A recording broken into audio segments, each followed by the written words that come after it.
এই এ square plus B স্কোয়ারের সূত্র বলতো। মনে নেই স্যার। কেন মনে নেই? মনে থাকবে না কেন? আমি তো ভুলি না। এক্স্যাক্টলি, আপনি 15 বছর ধরে অঙ্ক করাচ্ছেন। ইট ইজ প্রিটি অবভিয়াস যে আপনার সবকটা সূত্র মনে থাকবে। 15 বছর ধরে করাচ্ছেন, আর আমরা কয়েক মাস হলো শুরু করেছি। অঙ্ক, বাংলা, ইংরাজি, ইতিহাস, ভূগোল, গাদাগুচ্ছের অ্যাসাইনমেন্ট, এত কিছু ভুলে যাওয়াটা কি স্বাভাবিক নয়? পড়তে ইচ্ছে করে না ব্যাং।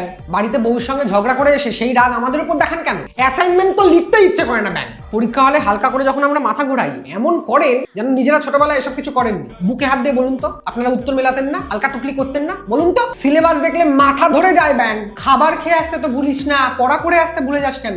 এই অখাদ্য জঘন্য লজিকটা কি করে দেন? আরে না খেলে মাথা কাজ করবে কি করে? আর মাথা কাজ করার পরেও যদি বুঝতে না পারি, সেই জন্যই তো আপনাদের কাছে আসা। নইলে এমনি এমনি থোড়াই আসতাম। আপনাকে দেখতেও অত ভালো না যে আপনার মুখ দেখতে আসবে। পরীক্ষা দেবো না ব্যাং। এমন একটা সিলেবাস বানান যেটা শেষ করতে মিনিমাম 600 বছর সময় লাগে, আর সেটা আমরা 6 মাসের মধ্যে শেষ করে ফেলবো। এটা এক্সপেক্ট করেন কি করে আপনারা? হ্যাঁ, এতগুলো স্টুডেন্টের নামে দিব্যি কেটে বলুন তো, এই যে এত এত প্রজেক্ট লিখতে দেন, এত এত অ্যাসাইনমেন্ট লিখতে দেন, আজ অব্দি একটা অ্যাসাইনমেন্ট প্রথম থেকে শেষ অব্দি পুরো পড়েছেন?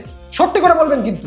কথায় কথায় গার্জিয়ানদের ডাকেন কেন? আমাদের স্কুলে মারবেন, তারপর মা বাবাদের নালিশ করবেন, মা বাবারা বাড়ি গিয়ে মারবে। এত নিষ্ঠুর কেন আপনারা? আপনারা স্কুলে আসেন, আমরাও স্কুলে আসি। আপনাদের কাজ পড়ানো, আপনারা পড়ান বলে পয়সা পান। আমাদের কাজ পড়াশোনা, আমরা তো পড়াশোনা। আমরা পয়সা পাই না কেন? কেন পাই না?